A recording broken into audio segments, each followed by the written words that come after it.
There are paintings that invite admiration, and there are paintings that confront the viewer like a sudden act of violence frozen in time. Judith Beheading Holofernes belongs to the second kind. It does not ease us into its world. It does not prepare us gently. It opens at the exact moment when hesitation has already ended and blood has already begun to flow. Few paintings in Western art strike the viewer with such immediate force. It is biblical, theatrical, intimate, and savage, all at once. And that is exactly why it continues to disturb people centuries after it was created. At first glance, the scene is impossible to ignore. A young woman leans forward with visible tension in her body as she cuts through the neck of a man lying on a bed. His face is twisted in shock and pain. His body surges with the desperate energy of someone who realizes too late that death has entered the room. Beside Judith stands an older woman, watching closely, ready to assist. The bed sheets are bright, the background is dark, and the action feels as if it is happening inside a single flash of merciless light. This is not a distant symbolic image. It feels immediate, close, almost uncomfortably real. To understand why this painting is so powerful, we need to begin with the story behind it. Judith is a figure from a biblical tradition, preserved in the Book of Judith, a text included in some Christian canons, though not in all Jewish and Protestant biblical traditions. In the story, Judith is a widow from the town of Beth. Her people are under threat from the Assyrian general Holofernes, whose army has surrounded them. The situation is desperate. Hunger, fear, and defeat are closing in. Judith then does something extraordinary. She enters the enemy camp not as a soldier, but as a woman using courage, intelligence, and deception as her weapons. According to the story, Judith captivates Holofernes with her beauty and composure. He invites her into his presence, assuming he is in control. He believes he is entertaining a vulnerable woman. He does not understand that he is receiving the instrument of his own destruction. When he becomes drunk and lies defenseless, Judith takes his sword and cuts off his head. She then carries it away with the help of her maidservant, and her people are saved. The story has long been read as a dramatic reversal of power. A seemingly weak figure defeats a mighty oppressor. A woman destroys a general. Intelligence defeats brute force. Faith overcomes terror. But Caravaggio was not interested in turning this episode into a calm lesson or a decorative religious image. He chose the most brutal instant possible. He did not paint Judith after the act, standing triumphantly with the severed head. He did not paint her before the act, full of suspense and preparation. He painted the execution itself. That decision changes everything. Instead of symbolic victory, we are confronted with the physical reality of killing. The viewer is forced to witness not just justice or heroism, but the horrifying cost of violence, even when violence serves a righteous purpose. This is where Caravaggio becomes impossible to confuse with a more conventional painter of his time. Born in 1571, Michelangelo Marici da Caravaggio changed European painting by rejecting idealized beauty and distant religious solemnity. His figures looked like real people. His saints had dirty feet. His sacred scenes took place in spaces that felt tangible and human. Most importantly, he used light in a way that transformed painting into drama. A beam of illumination would fall across a face, a hand, a body, revealing not only form but emotion, choice, fear, and guilt. In Caravaggio, light is not just visual. It is psychological. In Judith Beheading Holofernes, that psychological light becomes almost unbearable. Judith is illuminated with startling clarity, but her expression is not simple. She does not appear wild with rage. She does not smile with revenge. Instead, she seems tense, focused, and even slightly repelled by what she is doing. This is one of the painting's greatest strengths. Judith is not portrayed as a flat symbol of heroic certainty. She looks like someone forcing herself through a dreadful action that must be completed. Her face suggests resolve mixed with disgust. Her body leans in, but not comfortably. She is committed, yet not untouched by the horror of the act. That complexity is what makes the scene feel alive. Caravaggio understood that the deepest drama is rarely found in simple emotions. Real human beings are often divided inside themselves, especially in moments of extreme moral pressure. Judith is not only killing, she is crossing a boundary that cannot be even if her cause is just. The act itself remains terrible. Caravaggio captures that tension with astonishing precision. The hand grips the sword, but the face recoils. Duty and revulsion coexist in the same body. Then there is He is not painted as an abstract villain receiving symbolic punishment. He is painted as a living man in the instant of being destroyed. His eyes are open. His mouth cries out. His arms lift in a final reflex of resistance. Blood spills onto the sheets with shocking visibility. Caravaggio refuses to let the viewer hide behind pious distance, whatever moral meaning the story carries. This is still a human throat being cut. This insistence on physical truth is one reason the painting still feels modern. It does not let narrative erase flesh. The old woman beside Judith is equally important, often identified as Judith Isimite Serban. She is not glamorous, not idealized, not softened. Her face is aged, sharp, and attentive. She watches with a hard practicality that contrasts with Judith's more conflicted expression. In many ways, she grounds the scene. Judith may embody dangerous beauty and moral courage, but the maid embodies survival, realism, and the grim knowledge that difficult things must sometimes be done. Her presence deepens the emotional structure of the image. This is not simply a duel between Judith and Holofernes. It is a small human theater of youth, age, power, vulnerability, violence, and necessity. The composition itself intensifies everything. The figures are pressed close to the foreground. There is almost no escape into background detail. The darkness behind them is deep and empty, making the action feel isolated from the rest of the world. It is as if the entire universe has narrowed to this single bed, this single sword, this single irreversible moment. Caravaggio removes distraction so that tension can dominate completely. We are not asked to admire a setting. We are trapped inside an act. And this is why the painting remains so unforgettable. It is not brutal only because it shows blood. It is brutal because it forces us to confront what justice, courage, and violence can look like when stripped of comforting distance. In Caravaggio's hands, the biblical story becomes something more than a religious illustration. It becomes a study of power at the point of reversal, of fear at the point of awakening, and of the terrible intimacy of killing. What makes Judith Beheading Holofernes so extraordinary is not only the violence of the subject, but the way Caravaggio transforms that violence into emotional tension. Many artists, before and after him, painted biblical drama. Many showed martyrdom, sacrifice, battle, and divine judgment. But Caravaggio had a gift that few could match. He knew how to make a painted scene feel as if it were happening now, in front of the viewer, under a light so sharp that nothing could hide. In this work, he does not present a legend from the distant past. He creates an encounter with human fear, human resolve, and human mortality. One of the most powerful elements in the painting is the contrast between motion and stillness.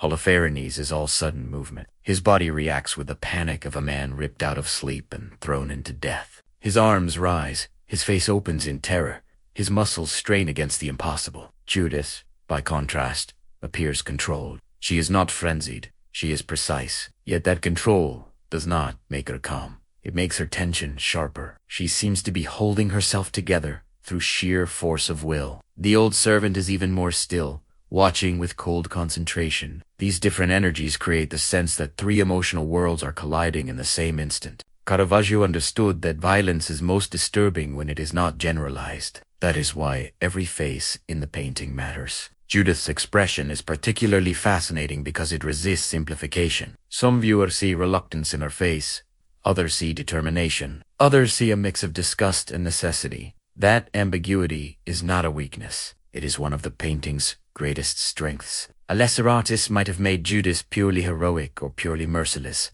Caravaggio makes her human. She is beautiful, but not decorative. Say strong, but not invulnerable. She is doing what must be done, but her face suggests that necessity does not erase horror. That complexity changes the meaning of the story. Judith is often remembered as a triumphant heroine, and in many versions of the subject she appears almost ceremonial, presenting the severed head as proof of victory. Caravaggio goes in the opposite direction. He focuses on the cost of the action rather than its later celebration. In doing so, he asks a more difficult question. What does it mean to commit an act of violence, even for a righteous cause?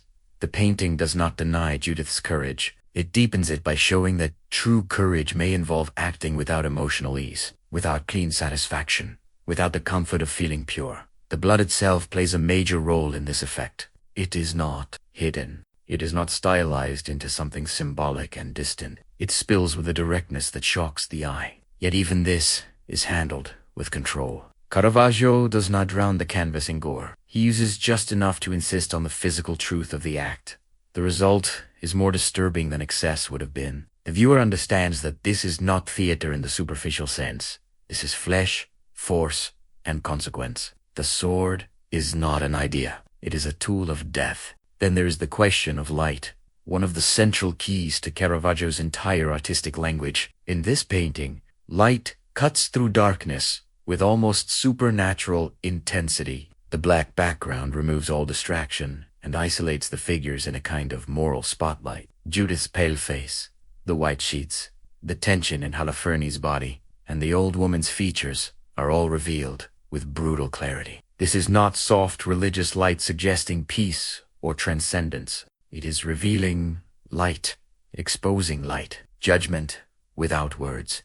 Caravaggio uses illumination not only to shape the figures, but to intensify the psychological violence of the moment. This dramatic contrast between light and darkness is often associated with the term chiaro, though with Caravaggio, it becomes something even more forceful. Darkness is not simply the absence of background detail. It becomes a presence in itself. It closes around the figures like silence, making the bed and bodies feel trapped inside an inescapable chamber of fate. The darkness does not console. It isolates. It turns the scene into a confrontation between what is seen and what cannot be escaped. The painting also reflects the cultural world in which it was made. Caravaggio worked during the late 16th and early 17th centuries, a period when the Catholic Church was responding to the Protestant Reformation with renewed emphasis on emotionally powerful religious art. Paintings were expected not only to decorate churches or private collections, but to move the viewer, to awaken spiritual feeling, to make sacred stories vivid and immediate. Caravaggio was uniquely suited to this moment because he understood that emotional truth could be more persuasive than idealized perfection. His religious scenes did not feel remote. They felt dangerous, embodied, and real. Yet Judith Beheading Holofernes goes beyond religious instruction. It enters the territory of psychological theater. Caravaggio's own life may help explain why. He was a brilliant and revolutionary artist, but also a deeply troubled and violent man. He lived a turbulent life marked by conflict, legal trouble, and eventually exile after killing a man in a brawl. It is always risky to reduce art to biography, but in Caravaggio's case, there is no denying that he understood intensity from the inside. He knew how quickly a human moment could become irreversible. He knew the nearness of danger. That knowledge seems to pulse through his work. At the same time, the painting is not only about violence, it is about reversal. Holofernes begins as the powerful figure in the biblical narrative. He is the military threat, the conqueror, the man who expects obedience. Judith enters the story from a place of apparent weakness. She is a widow. She has no army. She possesses no public authority. Yet in the crucial moment, power changes hands completely. Caravaggio captures that reversal at its most raw point, when physical dominance means nothing and vulnerability becomes deadly. This is one reason the painting has fascinated viewers for centuries. It is not only bloody, it is charged with the drama of overturned hierarchy. The bed also matters more than it first appears. This is not a battlefield. It is a private interior space, a place associated with sleep, intimacy, and vulnerability. By setting the violence here, the painting becomes more unsettling. Holofernes is not struck down in combat. He is killed in the space where he assumed himself safest, strongest, and most entitled. The intimacy of the setting makes the scene feel almost claustrophobic. There is no heroic distance, no public spectacle. Only the terrible nearness of bodies in a room where one person suddenly realizes that control has vanished. All of these elements explain why the painting still has such force today. It is not only a masterpiece of technique, it is a masterpiece of emotional pressure. Caravaggio compresses fear, duty, disgust, terror, justice, and mortality into a single instant and forces the viewer to remain there. The biblical story gives the scene its narrative foundation, but what makes it unforgettable is the way the artist turns that story into something universal. Anyone looking at the painting can recognize the shock of being overpowered, the strain of doing something dreadful, and the unsettling truth that power can collapse in a second. In that sense, Judith Beheading Holofernes is more than a religious image. It is a painting about the moment when history, morality, and the human body collide with irreversible force. The lasting power of Judith Beheading Holofernes comes from the fact that it never settles into a single meaning. At one level, it is a biblical painting. At another, it is a political image about the overthrow of tyranny. At another, it is a psychological study of human beings caught in an irreversible act. And at yet another, it is a work about sight itself, about what it means to witness something terrible and still keep looking. That is why the painting continues to fascinate historians, artists, and ordinary viewers. It refuses to become simple. Over the centuries, Judith herself has been interpreted in very different ways. For some, she is a heroine of faith, a woman chosen to save her people through courage and intelligence. For others, she is a troubling figure, because her victory depends on seduction, deception, and intimate violence. Some later viewers even projected onto her fears about female power, imagining her as dangerous, cold, or destructive. These changing interpretations reveal as much about the societies looking at the painting as they do about the painting itself. Judith is not just a fixed symbol. She becomes a mirror for questions about gender, morality, power, and fear. Caravaggio's version intensifies those questions because it gives Judith such a complicated presence. She is neither passive nor triumphant in any easy way, sais active, but emotionally tense. She is beautiful, but not idealized into harmlessness. She is powerful, yet visibly strained by what she must do. This is one reason the painting has remained so compelling in modern times. Contemporary viewers often respond strongly to the fact that Judith is not reduced to a stereotype. She is not simply the pure, saintly rescuer, and she is not simply the monstrous seductress. She occupies a far more unsettling space in between. She is a person acting under extreme moral and physical pressure. That complexity also helps explain why the painting has inspired so many comparisons with other depictions of the same subject. Artists across centuries return to Judith and Holofernes again and again, but each version reveals different priorities. Some emphasized elegance, some highlighted triumph, some softened the act into something more symbolic. Others made Judith appear almost detached. Caravaggio, however, chose raw. He painted the very instant in which action, blood, and consciousness collide. The result is not merely memorable, it becomes almost impossible to replace in the viewer's mind. One especially interesting comparison is with Artemisia Gentileschi, who also painted Judith Beheading Holofernes, and did so with extraordinary force.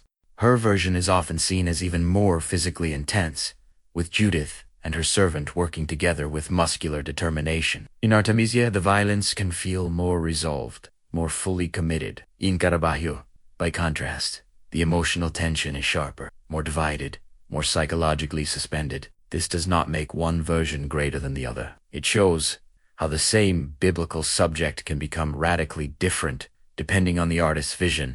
Caravaggio gives us the horror of reluctant necessity.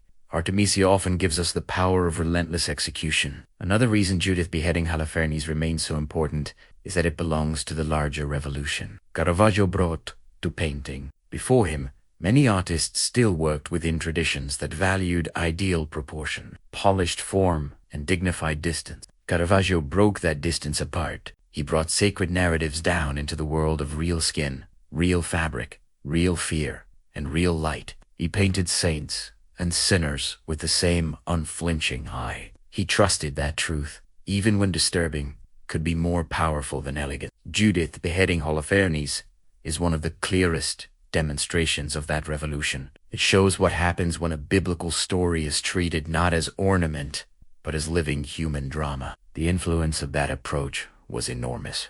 Artists across Europe responded to Caravaggio's dramatic lighting, his realism, and his emotional directness. His followers, often called Caravaggisti, carried aspects of his style into Italy, Spain, France, and beyond. But imitation alone could not reproduce what made him unique. Many could borrow the darkness, the sharp light, the realistic figures. Fewer could match the emotional voltage. In Judith Beheading Holofernes, technique and tension are inseparable. The light matters because it reveals terror. The realism matters because it makes the moral stakes feel immediate. The composition matters because it traps us inside the act. Modern viewers often return to the painting because it feels startlingly contemporary. Not in costume or setting, of course, but in emotional honesty. We are used to images that simplify violence into spectacle, or transform it into entertainment, or clean it into abstraction. Caravaggio does none of that. He does not glorify the killing,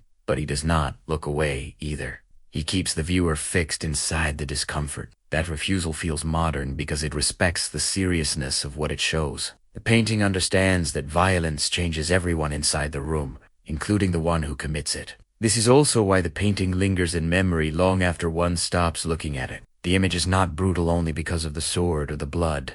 It is brutal because it catches human beings at the point where thought becomes action, and action becomes fate. Holofernes realizes, too late. Judy commits herself to turn back. The servant watches with a knowledge that feels ancient and severe. Each figure is locked into a role that cannot be undone. That sense of irreversibility gives the painting its haunting force. And yet, despite all its darkness, the painting is not meaningless cruelty. It is structured around the idea that oppression can be confronted, that power is not invincible, and that the weak may overturn the strong. That moral core is part of what has kept the story alive for so many centuries. But Caravaggio complicates that moral core by refusing to make righteous violence look clean. He understands that even necessary action can scar the world. In doing so, he creates something far more mature and enduring than a simple triumph scene. He creates a painting about the burden of justice when justice must pass through blood. That is the final reason Judith Beheading Holofernes still matters. It stands at the crossroads of religion, politics, gender, psychology, and art. It shocks the eye, but it also challenges the mind. It forces us to ask difficult questions. What does courage look like when it is not glorious? What happens when morality requires an act that still feels terrible?